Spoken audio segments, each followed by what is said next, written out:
जैसे हमारे अंदर एंजाइम्स होते हैं, उन एंजाइम्स की आयु और हमारी आयु की अगर हम कंपेयर करते हैं, अनुपातिक तुलना करते हैं, तो हम एंजाइम्स के लिए ब्रह्मा जी की काल के बराबर हो। जैसे हमारे लिए ब्रह्मा जी का समय बहुत आयु बढ़ी है, बिल्कुल उसी तरह से हमारे पेट में जो एंजाइम्स हैं, हम उनके लिए ब्रह्मा जी के नहीं है। वो उनकी सारी सृष्टि, एंजाइम्स की सारी सृष्टि हमारे ही अंदर है और वो हमारा ही पार्ट है। बिल्कुल इसी तरीके से जब हम स्वर्ग और नरक की बात करते हैं तो हम एक बार उदाहरण लेते हैं मच्छर का। मच्छर की आयु काल लगभग 7 दिन की होती है। मादा हालांकि इसमें बहुत ज्यादा जीती है, हर जगह इनका प्रभाव रहता है, तो यहाँ पर भी उनका वर्चस्व है क्योंकि वो आयु में ज्यादा लंबे समय जीती है। उसी तरह अगर हम 7 दिन की तुलना में एक औसत व्यक्ति की आयु निकालते हैं तो लगभग 60 वर्ष मान लीजिए हम ले लेते हैं, तो 60 वर्ष में हम 21,000 दिन जीते हैं और मच्छर की आयु लगभग 7 दिन।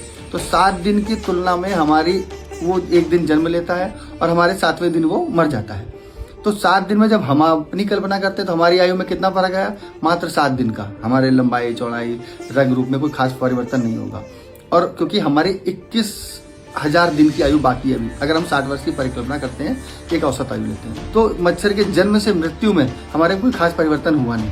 बस ऐसे ही हमारी और स्वर्ग लोक में जो भी हमारी एनर्जियां हैं, हमारे देवता जो गण हैं, हम जब उनकी अपनी आयु में तुलना करते हैं तो बिल्कुल सेम डिफरेंस होता है कि हमारी आयु बढ़ते बढ़ते बढ़ते पूर्णता को प्राप्त हो जाती है और वो कांस्टेंट रहते हैं। हम इसी कांस्टेंट संतृप्त बिंदु की बात कर रहे थे कि वो इतनी स्लोली बढ़ते हैं कि हमारी आयु काल से वो हमें संतुष्ट और सैचुरेटेड नजर आते हैं।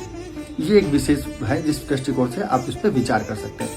और सबसे एक आसान बात है, पूर्वाग्रह के बिना आप इसको जानने का प्रयास करिए और मुझे ऐसा लगता है आप एक नई खोज, नई ऊंचाई और नए समझ को प्राप्त करेंगे। तब तक के लिए